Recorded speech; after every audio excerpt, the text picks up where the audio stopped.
जरा सोचो तुम इतने खूबसूरत हो जाओ कि घर से बाहर निकलते ही लड़कियों का जमावड़ा लग जाए और तुम्हारी खूबसूरती को संभाल पाना उनके बस की बात ही ना हो। कुछ ऐसा ही होता है हमारी आज की कहानी में। कहानी की शुरुआत होती है मास परिवार से, जो पिछली कई पीढ़ियों से सबसे सुंदर इंसानों में से थे। लोग उनकी खूबसूरती की वजह से उन्हें बेहद पसंद करते थे और यही उनके पैसे कमाने का तरीका था। उनका सबसे बड़ा बेटा ओकिस एक टिकटॉक स्टार है। उसके दिलकश चेहरे की वजह से उसके करोड़ों फॉलोअर्स थे।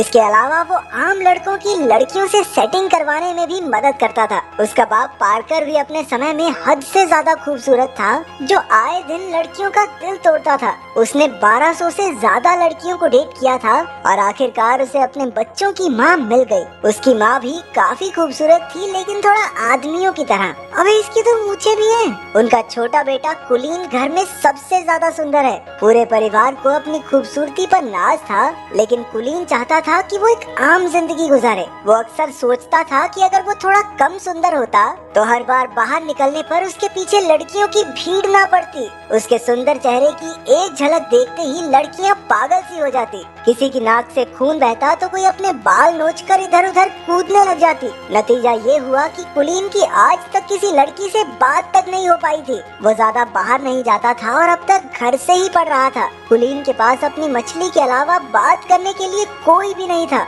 वो अकेला ही पत्ते खेलते हुए मछली से बातें करता रहता। उसके इस बर्ताव से उसके परिवार को काफी चिंता हो रही थी। ओकिस कई बार उसे सुंदर लड़कियों की तस्वीरें दिखाकर पंप देता कि जा भाई, दुनिया में लड़की लड़की पटा, क्या कर रहा है तू।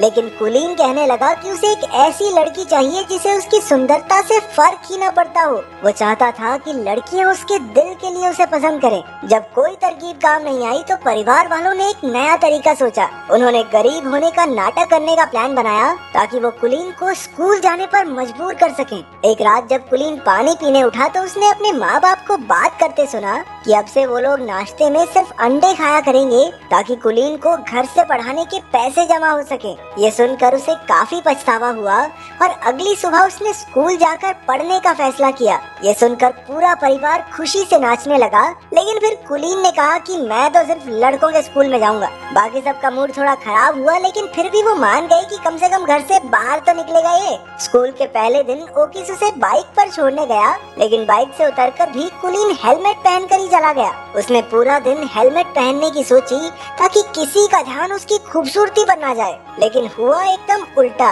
क्योंकि हेलमेट की वजह से सारे बच्चे उसे ही देखने लगे। उसे परेशान करने सिडी नाम का एक लड़का और उसके चेले आ गए। जब टीचर आई तो उसने कुलीन को हेलमेट उतारने को कहा। ना चाहते हुए भी कुलीन को अपना हेलमेट उतारना पड़ा और सबने उसका दिलकश चेहरा देख लिया। इसके बाद तो टीचर सीधा हॉस्पिटल में पहुंच गई, क्योंकि कुलीन को देखते ही उसकी सांसें थम गई थी। कुलीन सीधा घर की ओर भागा, लेकिन बदमाश लड़कों ने उसे रास्ते में ही पकड़ लिया। उसे स्टोर रूम में लाकर वो लोग सुपर हीरोज की तरह अपनी पहचान बताने लगे। ये तीनों पिछले 3 साल से स्कूल में पढ़े थे, क्योंकि सिडी को बस बीबीएम स्कूल की सबसे सुंदर लड़की अमेंडा के साथ ही पार्टी में जाना है। अमेंडा सिर्फ सुंदर लड़कों की बात ही सुनती है, इसलिए उन्होंने कुलीन को अपना डाकिया बनाने की सोची। फिर उन्होंने कीबो नाम के एक शरीफ लड़के को धमकाकर उसका साथी बना दिया। कुछ देर बाद कुलीन प्रिंसिपल के पास इन बदमाश लड़कों की शिकायत करने पहुंचा। प्रिंसिपल बेचारा खुद ही अपने बेटे की वजह से परेशान था। वो उल्टा कुलीन से ही कहने लगा कि लड़की पटवा दे भाई इस बावड़ी बूथ से, ताकि जल्दी से जल्दी स्कूल को छोड़ के जाए। उस रात कीबो और कुलीन ने अगले दिन ये काम करने का फैसला किया। कीबो के रूप में एक अच्छा दोस्त पाकर कुलीन को काफी खुशी हुई। अगली सुबह वो दोनों बीबीएम स्कूल पहुंचे, जहां उन्हें देखते ही लड़कियां चिल्लाने लगी, ये हेलमेट वाले लड़के को बाहर निकालो, पता नहीं कितना बुरा दिखता होगा।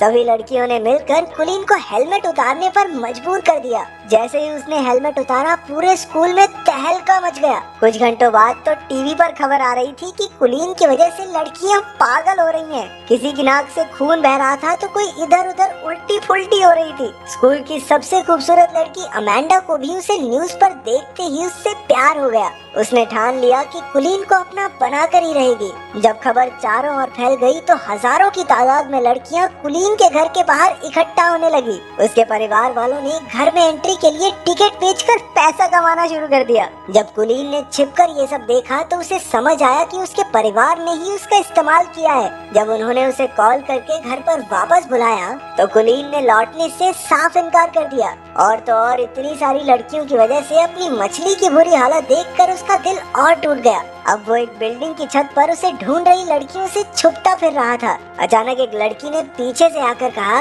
छलांग वलांग मारने का तो प्लान नहीं है ना तुम्हारा? कुलीन हैरान होकर उसे देखने लगा क्योंकि वो पहली लड़की थी जो उसे देखकर बेहोश नहीं हुई। उसे देखकर कुलीन के दिल की धड़कन बढ़ने लगी और वो कुछ बोल तक नहीं पाया।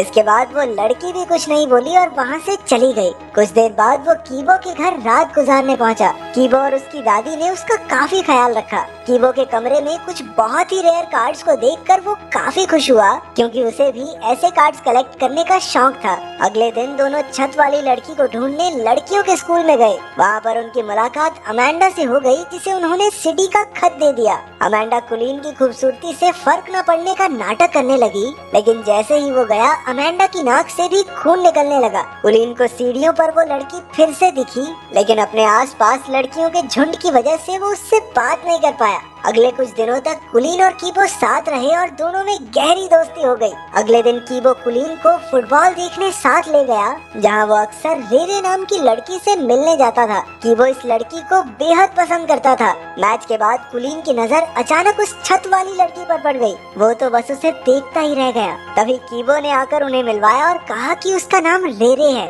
तब जाकर कुलीन को पता चला कि कीबो भी इसी लड़की को पसंद करता है। रेरे और कीबो काफी अच्छे दोस्त थे और उन्हें साथ देखकर कुलीन को जलन होने लगी। वो रात को ठीक से सो भी नहीं पाया क्योंकि उसे समझ नहीं आ रहा था कि वो करे क्या।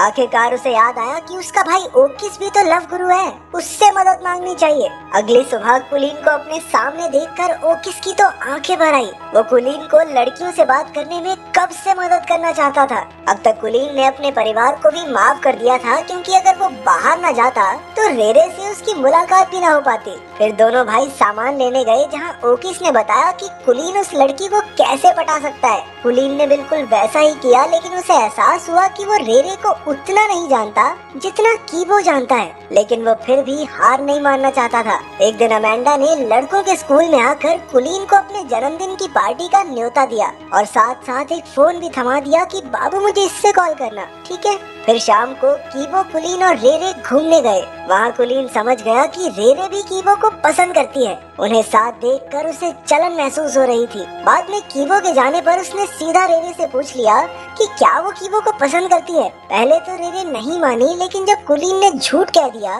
कि कीबो तो अमेंडा से प्यार करता है तो अचानक से रेरे का मुंह उतर गया। अब ये साफ था कि रेरे को भी कीबो पसंद है। इसके बाद घर लौटकर कुलीन ने अमेंडा को फोन करके उससे कुछ मदद मांगी और वो तो कुलीन के प्यार में कुछ भी करने को तैयार थी। फिर अगले दिन अमेंडा के बर्थडे पर कुलीन और कीबो दोनों पहुँचे तो अचानक से अमेंडा ने कुलीन को छोड़कर कीबो पर ध्यान देना शुरू कर दिया। वो उसे खींचकर साइड में ले गई और तभी रेरे भी पार्टी में आ गई। रेरे की नजर अमेंडा पर पड़ी जो कीबो को किस कर रही थी। ये देखकर उस बेचारी का दिल टूट गया और वो वहाँ से भाग निकली। उसके पीछे पीछे कुलीन ने भी जाकर अपने प्यार का इजहार कर दिया। रेरे ने जवाब दिया कि वो तो उसे सिर्फ दोस्त ही समझती है। तो कुलीन ने अपने इकलौते दोस्त को धोखा भी दिया और लड़की भी नहीं मिली। अरे इससे बुरा और क्या होगा। उधर सिडी और उसके चेलों ने भी कीबो और अमेंडा को किस करते देख लिया और उन्होंने गुस्से में कीबो की जमकर धुलाई कर दी। कुलीन दूर खड़ा देखता रहा, लेकिन कीबो को बचाने की उसकी हिम्मत नहीं हुई। बाद में वो कीबो को घर ले आया। अपने दोस्त को दर्द से कराहता देख कुलीन को एहसास हुआ कि उसने बहुत बड़ी गलती कर दी है। उसे अपने किए पर बहुत पछतावा हो रहा था और आखिरकार उसने सारी कहानी कीबो को बता दी। इस धोखे से कीबो हैरान रह गया। वो कहने लगा कि अगर उसे पता होता कि कुलीन भी रेरे को पसंद करता है तो वो खुद ही पिछड़ जाता, लेकिन कुलीन के दिए धोखे के बाद से वो उसका दोस्त बनकर नहीं रहना चाहता। कुलीन पूरे 1 महीने बाद घर लौटा। उसने किसी से बात नहीं की और खुद को कमरे में बंद कर लिया। उसे अपने दोस्त की बहुत याद आती थी। घर पर उसकी माँ ने उसे उसकी मछली दी जो एकदम सही सलामत थी। अपनी माँ की बातें सुनकर कुलीन को एहसास एहसास हुआ कि लोग उससे कितना प्यार करते हैं। अब उसने फैसला किया कि वो कीबो को जरूर मना लेगा। अगली सुबह उसने रेरे को जाकर सब सच बता दिया। इसके बाद उसने कीबो के पास जाकर उससे माफी मांगने की कोशिश की। तो पहले तो कीबो नखरे मारता रहा, लेकिन बातों बातों में कुलीन ने कीबो से बुलवा लिया कि वो रेरे को कितना प्यार करता है। बाद में पता चला कि रेरे फोन पर सब कुछ सुन रही थी। आखिरकार उन दोनों के बीच की गलतफहमियां दूर हो गई थी। कुछ दिन बाद सब डांस पार्टी में गए, जहां कीबो की पार्टनर रेरे थी और कुलीन की पार्टनर अमेंडा। आखिरकार कुलीन और अमेंडा को डांस के किंग और क्वीन का खिताब मिला। जहां एक और सारी लड़कियां उसे स्टेज पर देखकर पगला रही थी, वहीं उसे एक लड़की की आवाज आई कि इतना भी अच्छा नहीं दिखता ये सुनते ही कुलीन का दिल एक बार फिर से जोरों से धड़कने लगा और उसकी नजरें इस अनजान लड़की